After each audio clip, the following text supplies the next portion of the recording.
Bonjour et bienvenue dans Office 365, donc votre portail info nuagique du Cégep de Sherbrooke. Aujourd'hui, on va parler de Teams. Alors, premièrement, si vos enseignantes et enseignants vous amènent vers Office 365 plutôt que Google, c'est relativement simple. C'est pour la simple bonne raison que Office 365, excusez-moi, a une entente avec le gouvernement du Québec afin de justement sécuriser l'ensemble de vos données personnelles et de les héberger entièrement au Québec. Donc, le serveur est hébergé à Québec. On sait où se trouve le serveur, on sait où se trouvent les backups. Donc, voilà. Et rien de vos documents sur OneDrive ne se retrouve aux États-Unis, donc assujetti aux lois états-uniennes. Le tout est assujetti seulement aux lois canadiennes et québécoises. Donc, voilà. C'est pour ça que les enseignants et enseignantes se retrouvent plutôt sur Office 365 au Cégep de Sherbrooke. Comme je vous l'ai mentionné, on va parler aujourd'hui donc de Teams. Alors, Teams est seulement un outil d'Office 365 qui regroupe essentiellement le potentiel de Facebook, Twitter, LinkedIn et compagnie. Et évidemment aussi, c'est là où se retrouve l'ancêtre, pas l'ancêtre, mais l'héritier plutôt de Skype et de Skype for Enterprise. Donc, les personnes qui ont connu Skype, on retrouve tout le potentiel de Skype ici également. Donc, finalement, clavardage, mur de publication, calendrier, collaboration de groupe, etc. Tout se trouve et tout se fait dans Teams. Évidemment, je tiens à vous mentionner que à tout moment, vous pouvez gratuitement télécharger et installer l'application mobile Teams sur vos appareils mobiles, ce qui vous permettra donc à tout moment de faire des visios ou de clavarder, ou évidemment recevoir vos notifications directement sur vos mobiles et de bénéficier évidemment de votre caméra directement sur le mobile en question. Sinon, vous pouvez évidemment vous en servir directement sur l'ordinateur. Sachez également que si votre ordinateur est le moindrement, disons s'il n'est pas très récent, l'application qui s'offre très rapidement à s'installer sur votre système informatique peut rapidement ralentir votre ordinateur, autant au démarrage que dans son fonctionnement continu. Donc, vous pouvez utiliser Teams directement en navigateur. Et c'est pas tous les navigateurs qui vont bien, soit dit en passant dans Teams.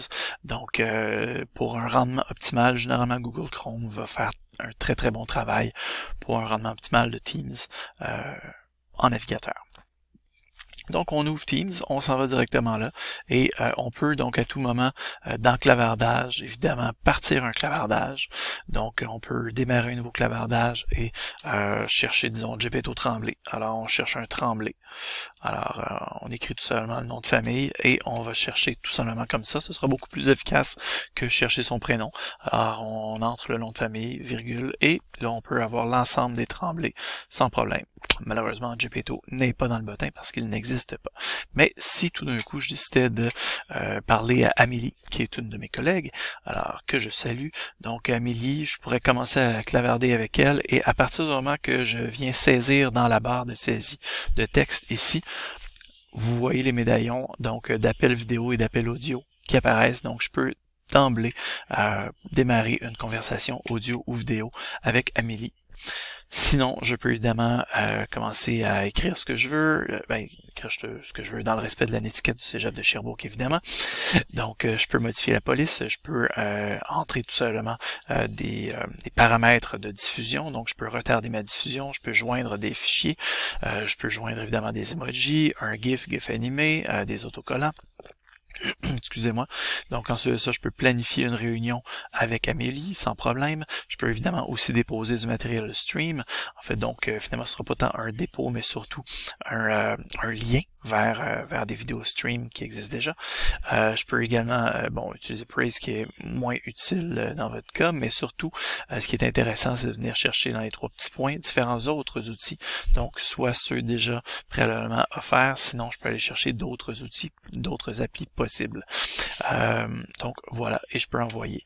Notez bien aussi la disponibilité d'autres outils. Alors, dans une collaboration avec Amélie, je peux commencer à joindre des fichiers, donc on peut avoir notre espace de de dépôt de fichiers. On peut avoir notre espace donc d'organisation également et également un fil d'activité sans problème.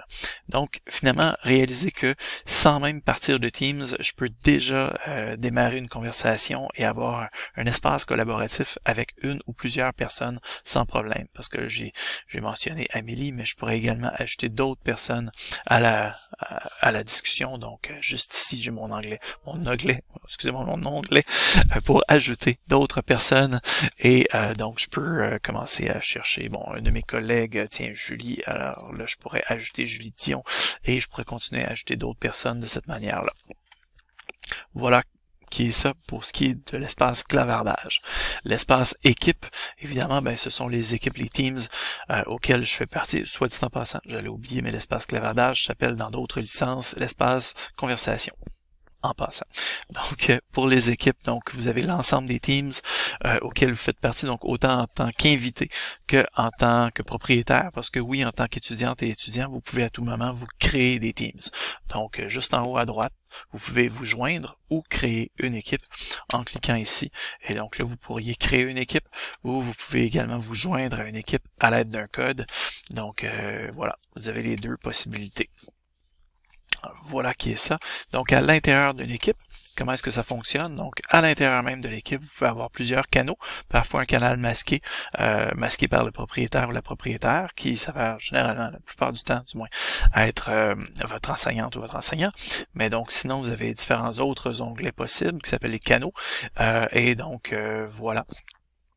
Sinon, dans le général, en fait, dans le général, comme dans les autres canaux, vous allez aussi avoir donc un mur de publication où vous pouvez à tout moment clavarder. Vous pouvez utiliser évidemment le commercial pour cibler une personne plus précisément, ce qui enverra une notification à l'autre personne pour dire que quelqu'un te parle. La différence également dans un Teams, c'est que à tout moment, vous pouvez ajouter d'autres outils dans votre barre dans le haut. Alors, vous avez évidemment vos publications, vos fichiers, votre bloc-notes de classe, pas de problème. Vous pouvez avoir également votre espace de dépôt de devoirs, vos notes, mais également donc un espace de réunion et aussi vous pouvez créer entre autres un stream de votre réunion. De votre équipe de réunion, excusez-moi.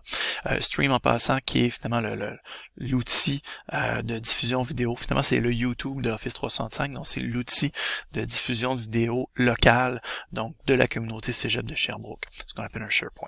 Alors, le stream peut être joint finalement, et donc lorsque vous ajoutez stream en tant que propriétaire, si vous créez donc un Teams, vous pouvez joindre le stream ici est donc lié à un groupe ou à une chaîne stream.